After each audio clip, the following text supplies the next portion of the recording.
Monkey.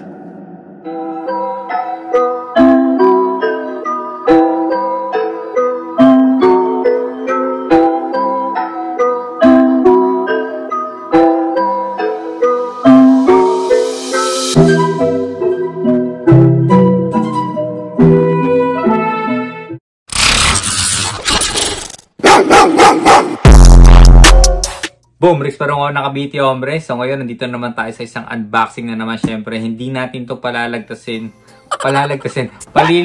tong araw na to kasi unang-una sa lahat, shoutout nga pala sa mga sumusuporta sa akin sa Tropang Dubai. Alam niyo kung bakit ko nasabi kasi fresh from Dubai tong box natin. Talagang sobrang salamat sa wala nang intro-intro. Ian14, maraming salamat sa suporta mo. Syempre sa mga lahat ng iyong business partner dyan sa mga bumubuo. Wala nang intro. Sobrang thank you sa B-Coppers. Yan, sobrang salamat sa inyo sa mga lahat ng bumuo or sa lahat ng bumubuo ng brand na yun at ng group na yun na B-Coppers from UAE. Yan, sobrang salamat sa inyo. Grabe.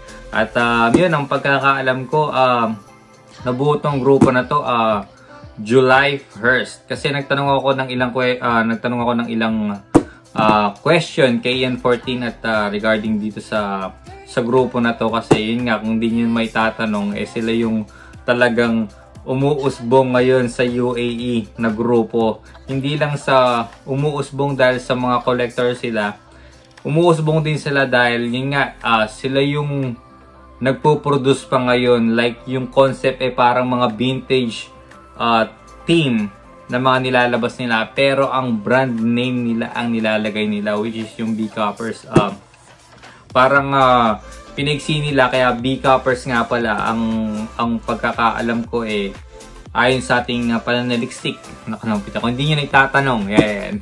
So ano pala to? Ito yung mga vintage cap collectors. Parang ganun. So pinagsi nila. And then yung B-Coppers, yun yung mga parang mga collector talaga. Yung mga B-Coppers, yung mahilig sa sombrero. So doon nila hinalintulad yung brand name nila or yung grupo nila na B-Coppers. Yan, dyan sa Dubai. Talagang grabe. Sobrang solid ngayon. At kung hindi nyo naitatanong, unstoppable ngayon yung brand na yan. Kasi grabe yung pagpuproduce hindi lang sa sombrero, sa damit. Tapos I think ang nauna na yata nila yung sa damit. Like yung One Love, yun yata yung parang One Love slogan nila. Nung time na nilabas na yun, parang gano'n, nung time na yun.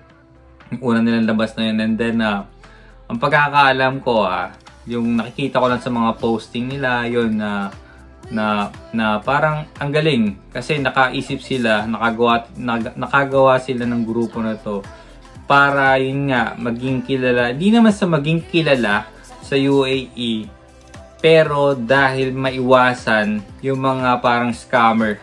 So ito kung ikaw ay yung parang isa kang part or parang kilala mo itong mga B-Coppers na grupo na to sa UAE. So sila yung mapapagkatiwalaan na grupo dun sa UAE. Kaya rin nabuo yung grupo na yun. Yun nga, natanong ko rin ng ilang tanong si Ian14 dahil yun nga para maiwasan yung mga scammers and the same time pagmamahal sa mga naumpisahan natin na pagmamahal sa sombrero at yun hanggang sa napagpatuloy nila na alam mo yun na nagkaroon sila ng event, talaga naging successful naman yung event nila. So kumbaga sa hindi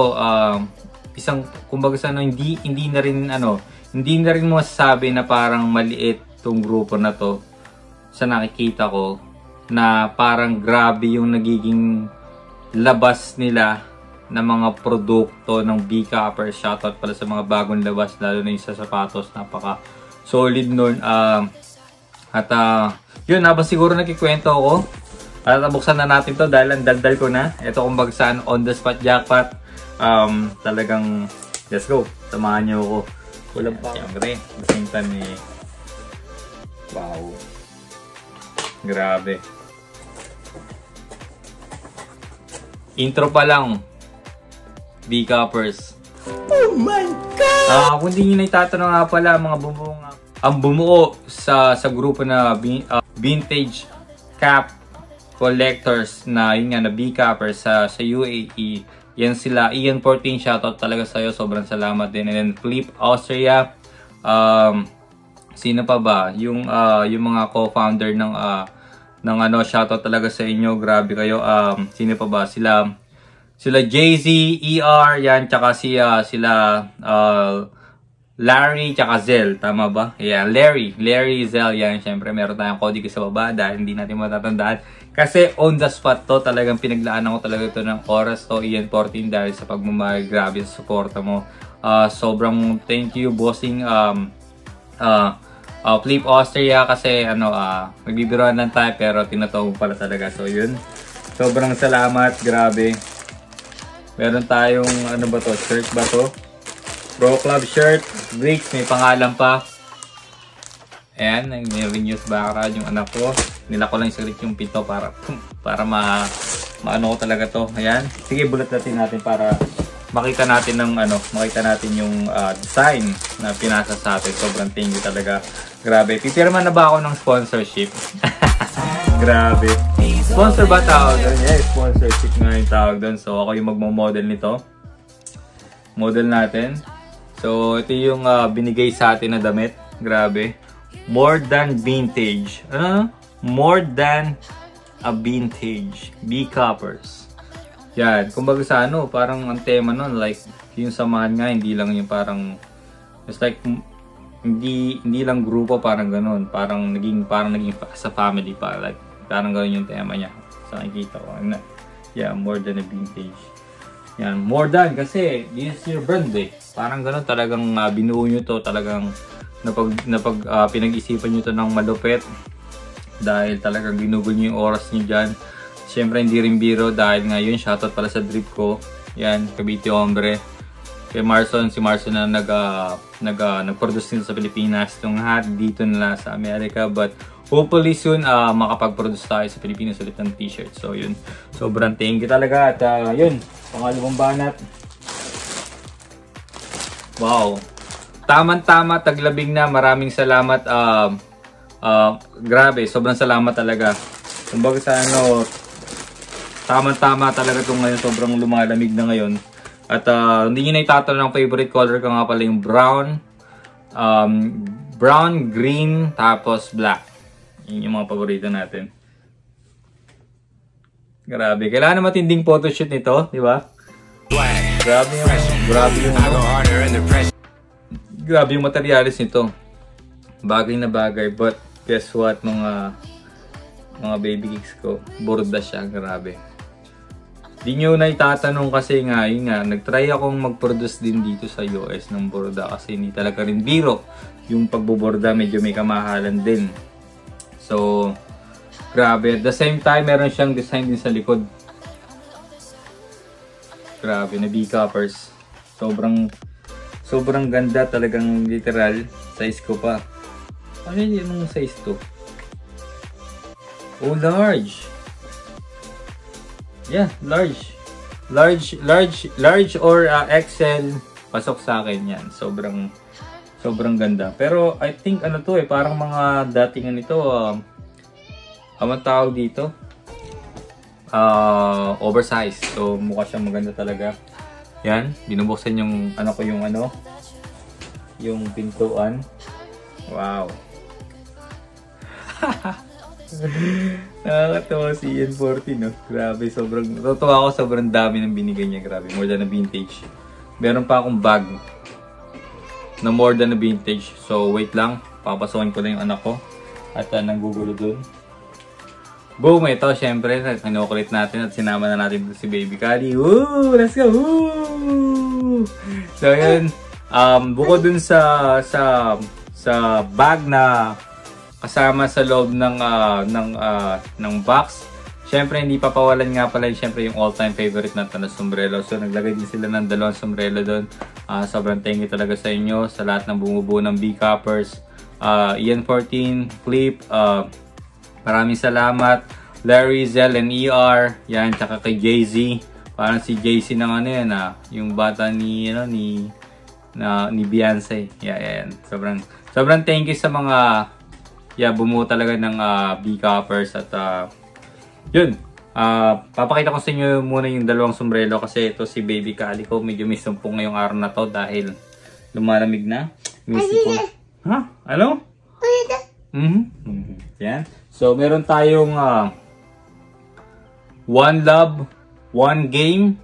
So, yan. Para sa akin naman ito yung papaliwanag ko sa One Love, One Game. Ito yata yung kauna-una nilang release or sa t-shirt or sa shirt. Ito yung parang slogan nila, One Love, One Game. So, sana lahat ng mga mananalakot dyan, One Love, One Game. So, isa lang yung gusto nating laro. At yun, laruin natin na may pagmamahal at syempre laging nasa puso. Yan, kagaya ng mga tunay na collector dyan. Shoutout din naman sa mga bagong collectors, bagong sibol. Tanong lang kayo at huwag kayong mayong magtanong at the same time, manaliksik at the same time. Para sa inyo rin yun. Kung magsano additional knowledge sa inyo regarding sa vintage. So, lahat ng natin, hindi natin masagot kahit kami matatagal na. May mga tanong kami na hindi pa rin masagot dahil ngayon vintage, simula nung dumating yung vintage para sa akin na nag-collect ako. May mga hindi pa rin nakakaalam kung may mga style na ganito kahit yung mga tatagal na, hindi rin nila alam kung saan nanggaling, kung totoo, kung vintage yung mga dumating. So, grabe. Maraming tanong pero yun na nga. Talagang pagalingan na lang talaga ng pagkilatis at the same time sa mga pinagkakatiwalaan natin ng mga tunay na collector dyan. So, shoutout talaga. So, yun. Meron din akong grabe to Arch. Ito yung sinasabi nila ng Arch. Yan, naalog ni Baby Cali. Grabe ako naman matanggal to. Yeah? Hold it for me. So, yun. Grabe Grabe rin yung materials na ginamit. Kasi alam niyo kung bakit. Grabe, special pa talaga to. Talagang parang grabe naman to. Sobrang grabe. Alam niyo kung bakit. Yung arch niya na style. Ito, itong hawak kong to. Grabe, hindi ko napansin. Guess what, yangan pala yung ginamit nila dito. Grabe. Napaka-detalye nito. Meron pang parang talagang doon na stamp. Parang ganun yung ginawa nila. Grabe Sobrang grabe. Sobrang grabe yung team nyo na B-Cappers. Grabe, ang daming napakahiwaga naman ito. Nakakaya naman. Grabe, yangan pa. Talagang napaka-special So, sa mga hindi nakakaalam nga pala, yung mga paborito ko nga palang sombrero is yangan, SS White Tag. Yun talaga yung number 1 para sa akin sa mga fitting, lalo sa ulo ko. Yun, sa mga hindi nakakaalam, Community Hombre. Yun. At, I think, yun. Siguro, yeah. Dito natin puputulin yung ating Marami pa sana akong gustong sabihin regarding dun sa mga taong bumuo ng B-Cappers group dyan sa UAE. Pero yan, ako na lang muna kasi si Calico nag-alboruto. Pero grabe, sobrang thank you talaga Ian 14 Flip, Austria. Grabe sa mga business partner nyo dyan. Yan, sobrang thank you. At yun, kita kay Sayo soon. Maraming salamat.